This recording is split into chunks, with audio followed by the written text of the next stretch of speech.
Hello, നമ്മളിന്ന് തൃശ്ശൂർ ടൗണിൽ പോയിട്ടുണ്ടായിരുന്നു. രാവിലെ പാറമേക്കാവിൽ തൊഴുതുവിട്ടാം. അനശ്വരി ഉണ്ടായിരുന്നു നമ്മുടെ കൂടെ. ഉണ്ണീനെ ഞാൻ നോക്കിക്കോളാം ചേച്ചി 100% ഉറപ്പ് പറഞ്ഞ കാരണം മാത്രമാണ് ഞാൻ ആരുട്ടിനെ കൈപ്പിടിച്ചത്. അവൾ തന്നെയായിട്ട് അവനെ നോക്കിയത് ഫുള്ള്. അവൻ്റെ പിന്നാലെ കുറേ അവൾക്ക് ഓടേണ്ടി വന്നു. ഇപ്പം അമ്പലത്തിൽ അന്നദാനമില്ല, ഈ പൂരത്തിൻ്റെ ഒക്കെ തിരക്ക് കാരണം തോന്നുന്നു. അപ്പോൾ അവർ ഉണ്ണിയപ്പം തന്നു. സാധാരണ അമ്മേശ്വരൻ ആരുട്ടിനെ കൊണ്ടുപോകുമ്പോൾ ഇന്ന് ഞങ്ങൾ അവിടെ നിന്ന് ഫുഡ് കഴിക്കാറുണ്ട്. അപ്പം ഇന്ന് അന്നദാനം ഇല്ല എന്ന് പറഞ്ഞപ്പോൾ അവിടുത്തെ ചേട്ടൻ 2 വലിയ ഉണ്ണിയപ്പം, നല്ല നെയ്യിൻ്റെ ഒക്കെ ഫ്ലേവർ ഉണ്ടായിരുന്നു. മാംഗോ ബാർ കഴിക്കുമ്പോൾ എൻ്റെ പല്ല് വിളിക്കുന്ന സീനാണ് കാണുന്നത്. നമ്മൾ പ്രായമാകും തോറും പല്ലുകളൊക്കെ ഒരുപാട് സെൻസിറ്റീവായി തുടങ്ങി എന്നൊരു സത്യം കൂടി മനസ്സിലാക്കി. നമ്മൾ തേക്കിങ്ങാട് മൈതാനത്തോടെ കുറേ നടന്നു കേട്ടോ. അവിടെ മാത്രമാണ് ഒരു തണലുള്ള, പുറത്ത് റോട്ടിൽ കൂടെ നടക്കാൻ പറ്റില്ല, അത്രയ്ക്കധികം ചൂടായിരുന്നു.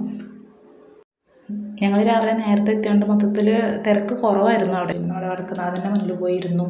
അവിടെ ചെന്ന് ഫോട്ടോസൊക്കെ എടുത്തു. ഇതാണ് ആരുൻ്റെ അവസ്ഥ. ആരും പിടിച്ചാൽ കിട്ടുന്നില്ല. ആരും ഫോട്ടോ എടുക്കാനും വരില്ല, ഇരിക്കാനും വരില്ല. അപ്പോൾ അവൾ തന്നെയാണ് ശരിക്കും നോക്കി. അവൾ എന്തായാലും പറഞ്ഞ വാക്ക് പാലിച്ചു. അപ്പോൾ ഇത്രയൊക്കെയുള്ളൂ ഇന്നത്തെ വിശേഷം.